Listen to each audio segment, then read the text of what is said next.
Hello and welcome to the One Podcast, where we go beyond the conference. We are at episode 5, so we're past the halfway mark and I'm almost starting to believe I can actually pull this off. I am Koen, an advisor for the National Cybersecurity Center in the Netherlands. I was the former head of the program committee for the One Conference, and I have the pleasure and the honor to invite some of the One Conference's esteemed speakers and talk a little bit deeper with them about all of the 8 conferences' themes. And the theme for today is crisis management. We will be looking back at a breach that the University of Technology of Eindhoven had last year. And we're doing that today with my guest, Joost de Jong. Welcome. Thank you. Joost de Jong is the CISO of the University of Eindhoven. Joost, can you tell us a little bit more about who you are and what you do? Yes, of course. I've been working at the University of Eindhoven since 2021, where I started as security operations manager. I was also the security operations manager during the hack in January, currently working as CISO of the university. Excellent. So you've had your session talking about the breach you've had last year. Your session was really filled to the brim. I can only guess that there are many people who are not able to attend your talk. So can you summarize your talk in 5 minutes, what it was about? Yeah, sure. The talk was together with Fox IT on the actual hack that happened in January within the University of Eindhoven. We talked about what happened that evening. So basically from the security operations team point of view, what happened with receiving the first call, receiving the first alerts, through the escalation that happened during the evening that resulted in basically the TUE going dark, cutting all network connections. We talked about forensics. How do you handle forensics when you get to that point? How do you onboard an external party? What are the steps that you have to take? Then we went into depth into the crisis management, so basically the decisions that were taken and the structure and the planning that went into the recovery and how that went. And ultimately, also the colleagues of Fox IT gave a little bit of an explanation what the evidence basically was. So what actually happened during the attack? What did the hacker actually do that got him in that position in the network? And of course, we finished off with some of the lessons learned. That of course were takeaways for everyone who attended the talk. So I want to dive a little bit deeper into the crisis management part, but can you also spoil us a little bit on what Fox IT said about what actually happened? This may also be interesting to some of our viewers. Yeah, so in very broad lines, and I have to say there's a very technical, detailed report available online. So if you look at the TUE hack and reporting, you'll find a report there that will give you a lot more clarity than I can in this short time. But basically what happened is that we were confronted with an attacker who had a set of credentials. On let's say a broad timeline, on Monday we saw they logged in and they verified the credentials were working. On Friday they started actually doing things within the networks, which resulted basically, and we think, and this is a little bit hypothetical because we cannot completely verify this, but there was an NTLM coercion attack. So basically the attacker approached our domain controllers with these user credentials, and because there was a weak authentication mechanism present there that they could abuse, they basically did some work to get the hashes, so the access to the domain controllers. That allowed them to get very high domain privilege, basically create admin accounts, and that's where they tried to run crack map exec on our domain controller. That caused the first alert that we actually saw, and from that, again, a little bit of speculation, but it looks like the attacker wanted to do a ransomware attack, because we saw the attacker ultimately going for our backups. We saw them reaching out to multiple servers, so that's all telltale signs of a possible ransomware attack. Ultimately, before the attacker could do that ransomware spread, we went dark and we kind of cut the attacker off. So that's fortunately they didn't succeed fully, but this exposed some weaknesses, vulnerabilities. Why have you decided to go full disclosure with this? Why does the public need to know all this? Yeah, so on the one hand, it's the opinion of the TUE, so not just my own, but really broadly shared within the TUE. That as a public institution, we have we have an obligation to share. So of course, our mistakes or our lessons learned can help others, and I think that's also one of the things that one conference is about: sharing these stories and making sure that other people, maybe if they're not aware of the threat or the solutions that they have within reach, to make sure that they have some motivation to actually do better. So excellent. So yes, everyone can learn from these events. Never waste a good crisis, as we always say. So let's dive a little bit deeper about the crisis management part. So, um, well, the story starts on day one. Probably your phone rings, and Yeah. then what happens? Yeah, I was sitting over at friends watching a football match. It was Saturday, 9:30 ish, and then I received a phone call from my colleague who had a SECT shift, and the first words were, "Yeah, we see crack map exact being run on the DC." Um, and then, yeah, that's just a bomb that drops. Basically, you have It may not mean a lot to everybody who's listening yeah, at this moment, but it was like a bombshell. It was yeah. the shit hits the fan. If Yeah, so the domain control is basically the thing that controls the users, the permissions, the entire traffic within your network. So it's something that really, and crackmap exec is one of those telltale hacker tooling thingies that's widely available, and that's really not supposed to be running on a Saturday night against your domain controller. So that is just red flag piled on red flag. okay, so what happens now? It's in the weekend. So how do you respond to that? Yeah, first I asked a lot of questions, just that little denial phase you have to go through. Are you sure? Is it verified? Is somebody testing this? For what account is it coming from? So basically, you have to go through those stages of grief really fast. But yeah, that took mere minutes because it was very clear that this was not an exercise or this was not a mistake or a fake alert or anything. Yeah. So I suppose you need to scale up then. You call people. How do you have your crisis management organized to get the right people going in the weekend? Yeah, so we have, of course, colleagues on standby. Yeah? We have 24/7 for monitoring in place. But the TUE is, as people who know in university, it's not a very central organization. So there's a lot of researchers, a lot of groups who are doing their own thing, and it's impossible to have everyone for every asset on standby. But an university is also a very tight community where people do care a lot about their work, go above and beyond the call of duty. So even though we don't have a very extensive or a very large pool of people on call, by the time I picked up my biked home, and went into the team session to start up the crisis process, there were already a lot of colleagues online because everyone was standing by and ready to help for emergencies like this. Yes. You're starting off with quite a numerous team already with people who are just eager to help. But the nature of any crisis is, of course, a lack of information or a lack of reliable information. There's a lot of speculation going on. You just know a few bits of data.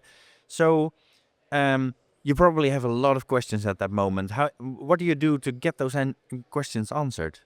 Yeah, so you start off your crisis process, and you have um, more. You can have it more formal or less formal, but you start doing a triage. So basically, what's happening? What do we know? What do we need to find out? What are the immediate response steps that we have in our standard plans that we can follow? In this case, we saw, of course, abuse. We saw malware, attempted malware being run on the DC. So you have standard steps for that you can run. But those don't answer the real top question that comes to mind then. Why is this happening? Where is it coming from? We can block malware, we can block the account where it's coming from, but let's not assume in a crisis like this that an attacker only has one account. So we need a broader view of what's happening and where it's coming from. And that's on the one hand, we had a one track blocking all these things, the immediate incident response, and the other track was colleagues trying to figure out where it was coming from, what was the origin of this attack. Right. And so once you lay out the steps to get a full picture, so as you mentioned, you can block accounts, you can block perhaps IPs something is coming from, but when you're not sure what's going on exactly, or you do not know the scale yet, how do you try to get this full picture? You need information to make decisions. Yeah. Yeah, that's one of the characteristics of a crisis, of course, is that you never have the complete picture. You never have 100% of certainty.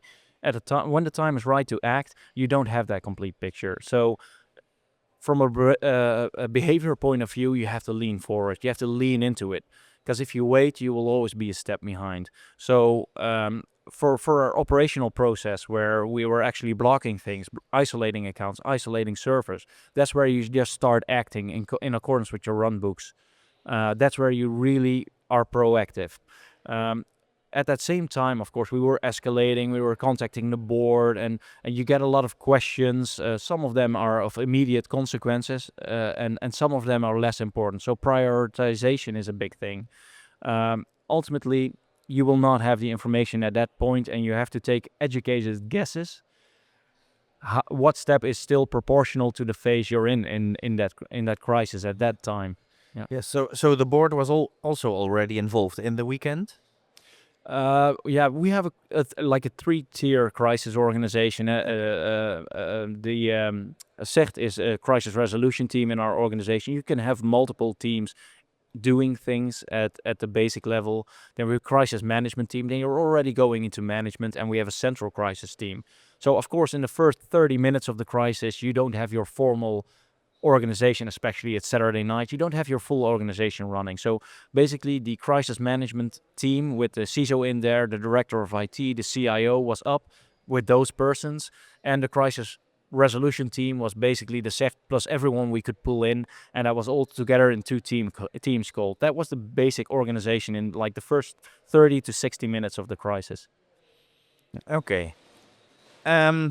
Eventually, this hack also got into the news.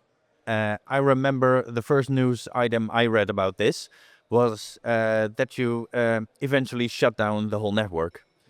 That's a major decision to eventually say we can't contain this anymore. We have to shut everything down. How was that decision made? Yeah, so the hot phase, I would say, of this crisis really ran from 9:30 till 1 at night. And in that phase, we had an escalation. That's what we call the hot phase, or the cat and mouse game phase we had. So during that time, we tried to assess what the attacker was doing, where he was coming from, how he could do the things he was doing. And during those, I would say the first 2 hours of the crisis, we tried all these steps, isolating them, cutting them off, tightening the firewall, locking out locations, all those kind of things. And they the attacker kept coming back. So slowly we were escalating in steps that were proven ineffective, and going further and further. And at a certain point of time, we got together, we redid the triage, and we said, how is he doing this? And then we found out actually we were no longer solitary in control of our domain. We saw the permissions the attacker was in, and that all steps we had taken were effective in hindering the attacker, but we were not getting ahead of the attacker in this race. We were not locking him out. So that's when we took the decision to basically go dark and cut those network connections.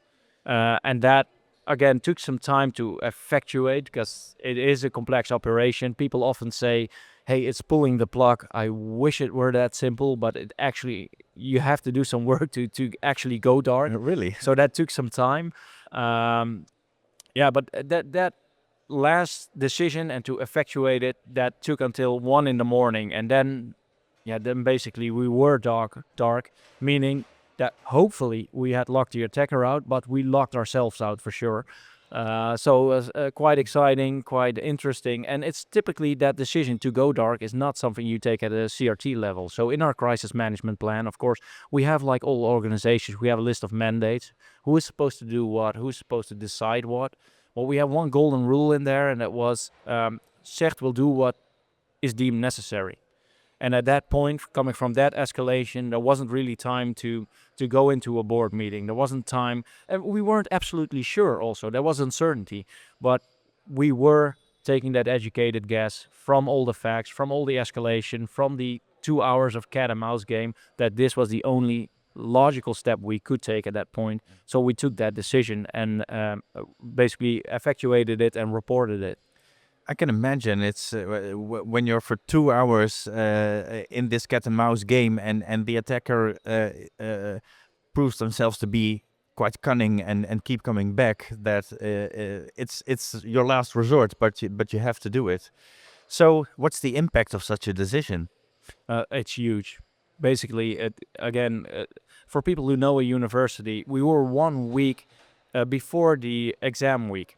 That means that almost 15,000 students who are going to take exams are going to log in, and they're going to find their materials not available. They're going to look at their portals. They're going to want to plan their agenda for the exams. Maybe they're late in registering and they still need to register before the deadline, and they find IT unavailable. They find that assurance unavailable. And it's for young people, it's already an exciting age, of course, and this just adds to the pressure and to the stress.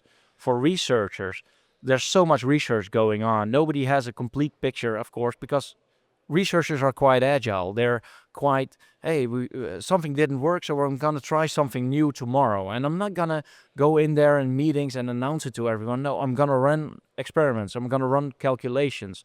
And we were just cutting off the network. We don't know if there's something running that's been running for months and that's just going to be lost because we cut the connection. So the impact is just huge. Yes, that can be serious indeed. Yes. So once you go dark, you're kind of sure that you've succeeded in keeping the attacker out, but then your next priority will be to go back online again. But you have to do it in a safe way. I mean, if you just put the plug back in again, the attacker just comes back. So how do you proceed from there? Yeah, so coming to Sunday morning when we were still dark and we really got that crisis organization in full swing and everyone on board, then you get that question. Okay, what do we need to do? Who do we need? What knowledge do we need? What are our priorities? And what are the pitfalls in restoring? And the short answer you're going to get is we're not sure on anything. We haven't even started forensics, so we're not sure on what happened. We saw the attacker run backdoors in our network. So did we locate them all? Did we find them all? Is he out? We don't even know that. Like one of the worst fears we had is like we locked ourselves out. But what if the attacker came in a different way? What if he's on campus? We're not a locked terrain. Everyone can walk in. What if he has physical access? None of these scenarios we were sure on. So there is so much verification work. So like we did in the hot phase, it's multiple tracks. So on the one hand, we started up forensics. We need answers. We need some assurance on what happened. That also helps us aim our restore.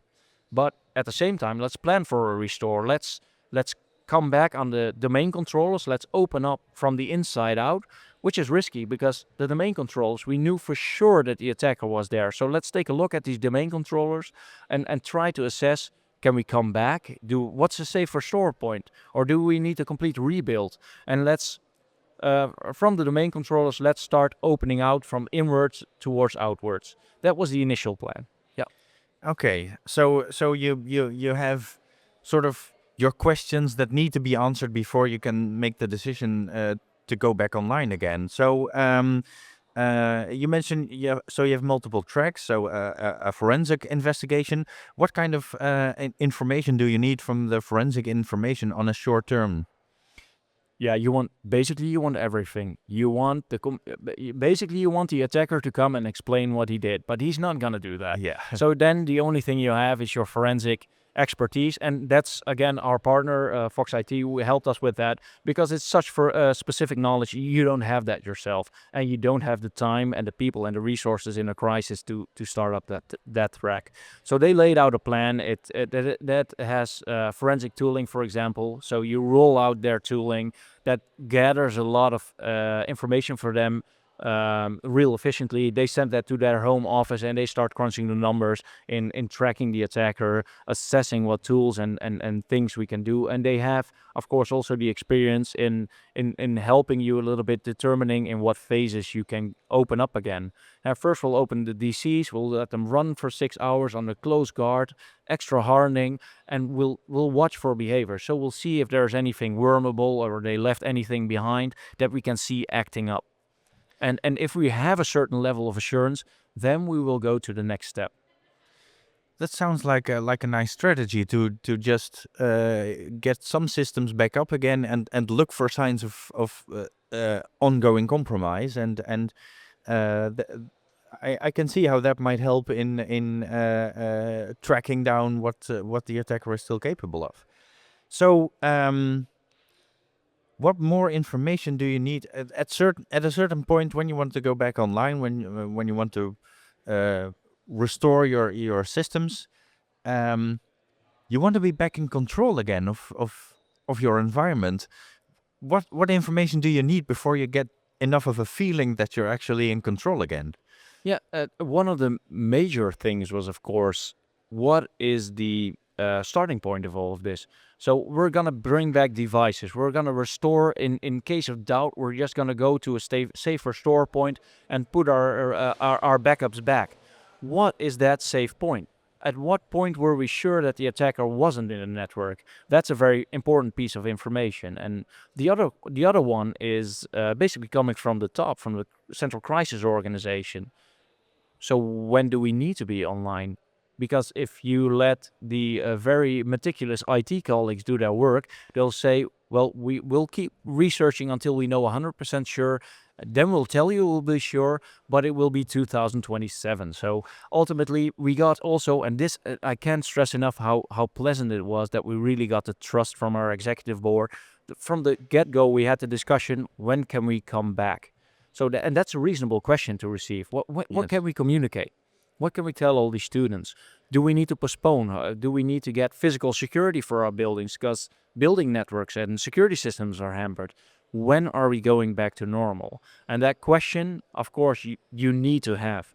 And you need to have a guidance there. And your planning is, you don't know anything. So you're planning in the dark, but you do need to plan. You need to aim for something. Because basically that's also the discussion you're having on how much risk are we willing to take before in going back up. Yeah, it's of course, cybersecurity is never about being actually 100% secure, but having an acceptable risk level, which you may not have had before, but that's part of the later forensic investigation, of course. But you can never be 100% secure, and you need to have this. There's also, of course, just time pressure. The exams are coming. All work, all research, all students are just waiting for IT to get back online again. So yeah, you feel that pressure actually building up, and it sounds very good that you have a board who actually expresses their trust that you will make the right decision, instead of only increasing pressure and maybe letting you make the mistake of going back online too early. Yeah, and that's one of the lessons learned. We also dived in during our talk, and I heard from other crises sometimes, the executive board and stomps into the triage meeting and starts micromanaging. We had none of that. We did very well in our trainings, I dare say, beforehand. So people knew that crisis behavior is different behavior than you would display during your typical Monday morning meeting. A lot of trust were given, and for the maybe the executive board members who are listening, you don't need to tell your IT people that there's pressure, or you don't need to add to the pressure if there is a cyber crisis. They will know. Their network, their work was attacked. They were there during the night. The pressure is already there because they understand what the organization does, and their systems are being harmed. So please let them do their work, and they need to, and they will take care of those systems and making sure you get back. Be clear in your priorities, give that as guidance, but let them do their work. Yes, excellent, and have proper training, so they actually know to do that when the heat is on. Yeah. So basic hygiene is one, and of course, if you think, oh, we'll see what we do in a crisis, we'll see what we do with forensic, we'll determine a backup strategy and a recovery strategy when a crisis hit, then you're too late. Yeah. So eventually, you were back in control.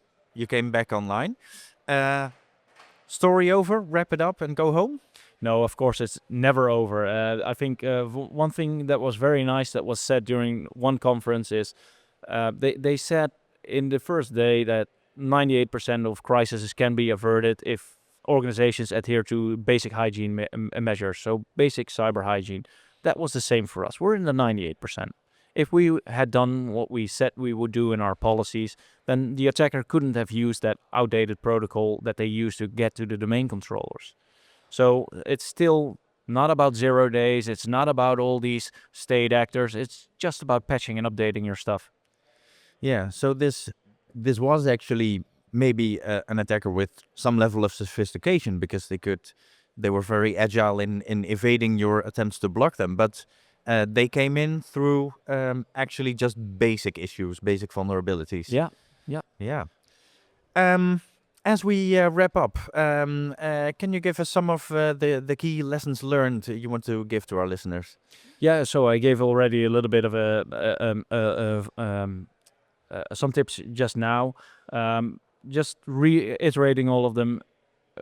First one, I think that made a major difference for us was basically training. Taking people into crisis situations, letting them get comfortable with that, taking decisions on partial information, really getting down to what your priorities are and acting accordingly. That's different. People do need to learn that. They need to experience that beforehand. So another one is incident response and forensics. It's a specialism in its own.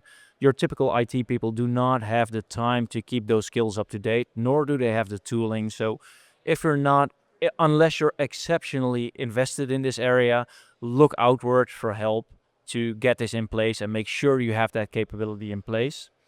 The basic hygiene point we just made, it's nice to be able to recover. It's nice to have your incident response in place, but having incident response and recovery options is not a substitute for preventing it in the first place. And that's not something that should be a burden for security. That's something the entire organization should feel responsible for. And lastly, and that's maybe the most important thing, is trust and people, because in the end, it's people that make the difference. Whether it's preventing a crisis or restoring from a crisis, you need those people, you need those IT professionals. So please give them a bit of trust, listen to them if they come to you with issues, and ultimately they will carry you either in preventing or recovering from a scenario. They will make the difference. Wise lessons. Thank you so much for sharing them, Joost. If you are curious about the session Joost gave at the One Conference, we will have a summary and the slides on the website one-conference.nl. Next week, the theme will be securing the chain, and we will be speaking with Sanne Maasakkers about researchers versus threat actors in cloud attacks. You can listen to the One podcast on any platform wherever you listen to podcasts, and you can follow the One Conference on LinkedIn, where we will notify you when the next episode goes online. So we will see you next week.